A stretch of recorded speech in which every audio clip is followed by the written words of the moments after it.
M'dzina la Atate ndi la Mwana ndi la Mzimu Woyera. Amen. Ambuye bwerani mudzandithandize. Ulemu ukhale kwa Atate ndi kwa Mwana ndi kwa Mzimu Woyera, monga panali poyamba, tsopano ndi masiku onse, ndi pa nthawi zosatha. Amen. Ndikayang'ana mtanda wodabwitsa pamene mfumu yaulemu inafera, phindu langa lonse ndawerenga koma latayika. Ndikhuthula mnyozo ndi kunyada kwanga konse. Ambuye, letsani kunyada kwanga, ndipulumutseni mu imfa ya Khristu Mulungu Mwana. Zosangalatsa zomwe zimandikondweretsa koposa ndizipereka nsembe ku magazi ake. Onani kuchokera ku mutu wake, mapazi ake komanso manja ake, chisoni ndi chikondi zikuyenderera m'munsi mosakanikirana. Chikondi chimenechi ndi chisoni kodi zinakumanapo, kapena minga kupanga nsangamutu yopambana chonchi? Zonse zachilengedwe m'dziko zikanakhala zanga, zikanakhala mphatso yaying'ono chotere. Chikondi chodabwitsa, umulungu wodabwitsa, mzimu wanga, moyo wanga komanso ine ndense ndizisowa. Chilimbi 1. Anthu oyipa adati tiyeni timusautse munthu wolungamayu chifukwa amatsutsa njira zathu. Mtima wanga umakhala chete kuyembekezera Mulungu yekha, popeza chipulumutso changa chimafumira kwa Iye. Iye yekhayo ndiye thanthwe langa, chipulumutso changa ndi linga langa, sindidzagwedezeka konse. Kodi nonsenu mudzawukira munthu mpaka liti, kuti mumugwetse pansi ngati khoma lopendekeka, ngati mpanda wogwedezeka? Cholinga chawo nchongofuna kumtsitsa pa malo ake aulemu. Amakonda kulankhula zonama, amadalitsa ndi pakamwa pawo, koma mu mtima mwawo amatemberera. Mtima wanga umakhala chete kuyembekezera Mulungu yekha, popeza chikhulupiriro changa nchofumira kwa Iye. Iye yekhayo ndiye thanthwe langa ndi chipulumutso changa, ndiye linga langa ndipo sindidzagwedezeka. Chipulumutso changa ndi ulemerero wanga zonse zili kwa Mulungu. Mulungu ndiye thanthwe langa lamphamvu, ndiye kothawira kwanga. Anthu inu, ikani mtima wanu pa Iye nthawi zonse. Muwuzeni zonse za ukhosi kwanu. Mulungu ndiye kothawira kwathu. Anthu otsika ndi mpweya chabe, ngakhale anthu okwera ndi nthunzi chabe. Onsewo ndi woluluka pa sikelo, ndi wopepuka kopambana mpweya. Musakhulupirire kuti zachiwawa zingakuthandizeni. Musaganize kuti kuba kungakupindulitseni.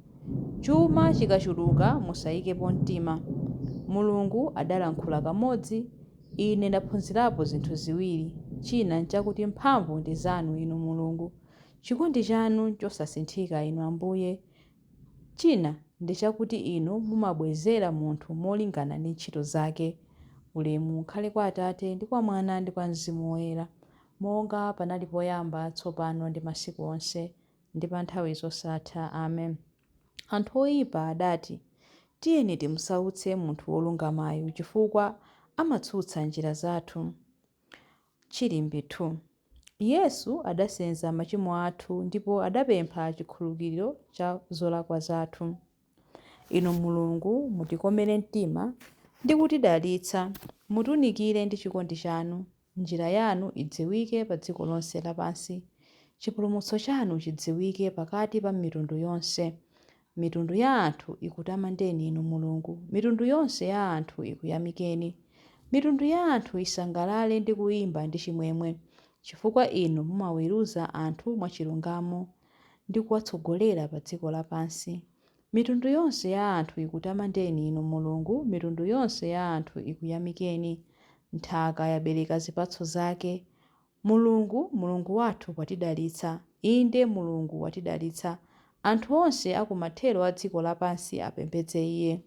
Ulemu ukhale kwa Atate ndi kwa Mwana ndi kwa Mzimu Woyera, monga panali poyamba, tsopano ndi masiku onse, ndi pa nthawi zosatha. Amen. Yesu adasenza machimo athu ndipo adapempha chikhululukiro cha zolakwa zathu. Chilimbi 3. Mwa Yesu Khristu tidapeza ufulu ndipo m'magazi ake tidalandira chikhululukiro cha machimo athu. Timapemphera kuti muziyamika Atate amene adakuyenerezani kuti mudzalandire nawo madalitso onse amene amasungira anthu awo mu ufumu wakuwala. Adatipulumutsa ku mphamvu za mdima wa zoyipa, nkutilowetsa mu ufumu wa mwana wake wokondedwa. Mwa iyeyo umulungu adatiwombola, ndiye kuti adatikhululukira machimo athu. Khristuyu ndiye chithunzi chenicheni cha Mulungu wosaoneka. Iye ndiye mwana wake woyamba, wolamulira zolengedwa zonse. Kudzera mwa iye Mulungu adalenga zonse, zakumwamba ndi zapansi pano, zooneka ndi zosaoneka. Mulungu adalenga zonse kudzera mwa iye, zonsezo adalengera iyeyo. Iyeyo analipo zinthu zonse pakadalibe. Mwa iye zinthu zonse zimalumizana pamodzi. Iye ndiyenso mutu wa mpingo, thupi lake ndiye gwero lake, woyambirira mwa owuka kwa akufa, kuti pa zonse iye akhale wopambana ndithu. Kudakomera Mulungu kuti umulungu wake wonse ukhale mwa Khristuyo. Mwa iyeyo Mulungu adafuna kuyanjanitsanso zinthu zonse ndi iye mwini, zapansi pano ndi zakumwamba. Adachita zimenezi pakudzetsa mtendere kudzera mwa imfa ya mwana wake pa mtanda. Ulemu ukhale kwa Atate ndi kwa Mwana ndi kwa Mzimu Woyera, monga panali poyamba, tsopano ndi masiku onse, ndi pa nthawi zosatha. Amen. Mwa Yesu Khristu tidapeza ufulu ndipo m'magazi ake tidalandira chikhululukiro cha machimo athu.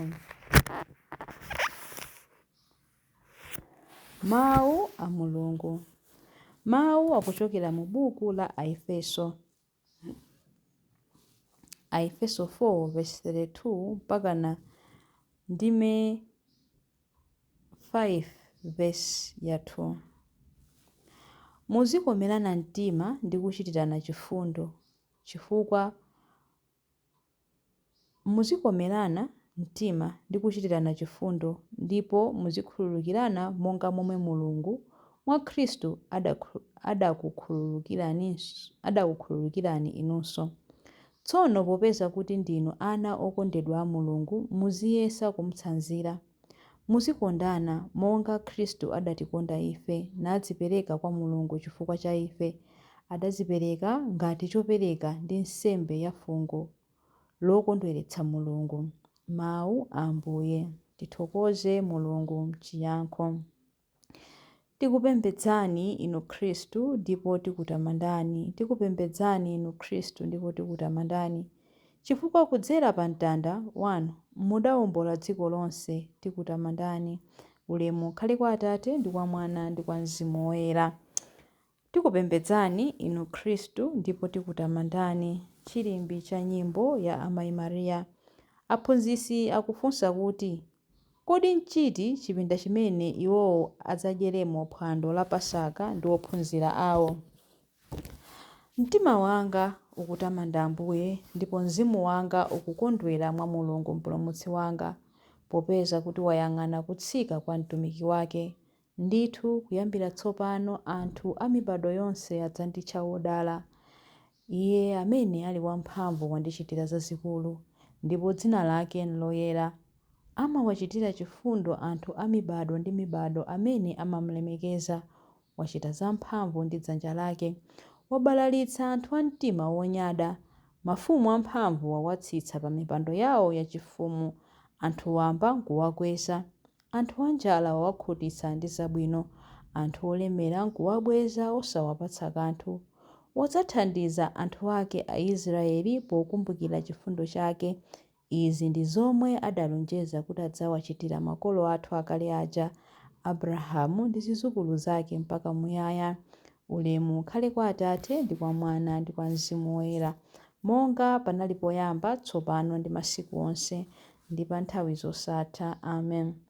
Aphunzitsi akufunsa kuti, kodi nchiti chipinda chimene iwo adzadyeremo phwando la Pasaka ndi ophunzira awo? Mapemphero. Mpulumutsi wa dziko lapansi, pakufa mudagonjetsa imfa ndipo pakuuka mudabwezeretsa moyo. Modzichepetsa tiyeni tipemphe. Dalitsani anthu anu owomboledwa ndi magazi anu. Momboli wa dziko lonse, tipatseni gawo lalikulu la masautso anu kudzera mkulapa kotheratu, kuti pakutero tithe kugawana ulemerero wa kuuka kwanu. Dalitsani anthu anu owomboledwa ndi magazi anu. Amayi anu wotonthoza onse ovutika athe kutiteteza. Tithe kutonthoza ena pamene inu mukutonthoza ife. Dalitsani anthu anu owomboledwa ndi magazi anu. Yang'anani ndi chikondi amene akuvutika chifukwa cha kusamvana kwathu. Bwerani kwa iwo ndi chithandizo ndipo tembenuzani mitima yathu yosasamala kuti izigwira ntchito zachilungamo komanso zachifundo. Dalitsani anthu anu owomboledwa ndi magazi anu. Munadzichepetsa kotheratu pakukhala womvera mpaka imfa, imfa yake yapamtanda. Apatseni onse amene amakutumikirani mphatso zakumvera komanso moyo wakudekha. Dalitsani anthu anu owomboledwa ndi magazi anu. Sandutsani matupi athu akufa kuti akhale monga thupi lanu mu ulemerero, ndipo pamapeto pake tibweretseni ife ku chimvano chawo. Dalitsani anthu anu owomboledwa ndi magazi anu. Dalitsani anthu anu owomboledwa ndi magazi anu pamene tikupemphera kuti: Atate athu muli kumwamba, dzina lanu liyeretsedwe, ufumu wanu udze, kufuna kwanu kuchitidwe monga kumwamba choncho pansi pano. Mutipatse ife lero chakudya chathu cha lero. Mutikhululukire ife zochimwa zathu monga ifenso takhululukira adani athu. Musatisiye ife m'chinyengo, koma mutipulumutse ife kwa zoyipa. Amen. Tipemphere. Atate, muchikonzero chanu cha chipulumutso, mwana wanu Yesu Khristu adavomera mtanda ndi kutipulumutsa ife ku mphamvu ya mdani. Lolani kuti tibwere ndi kugawana nawo ulemerero wa kuuka kwake, popeza ali ndi moyo ndi ufumu limodzi nanu ndi Mzimu Woyera, Mulungu tsopano ndi pa nthawi zosatha. Amen. Ambuye atidalitse, atiteteze ife ku zoyipa zonse ndi kutifikitsa ku moyo wosatha. Amen. Dzina la Atate ndi la Mwana ndi la Mzimu Woyera. Amen.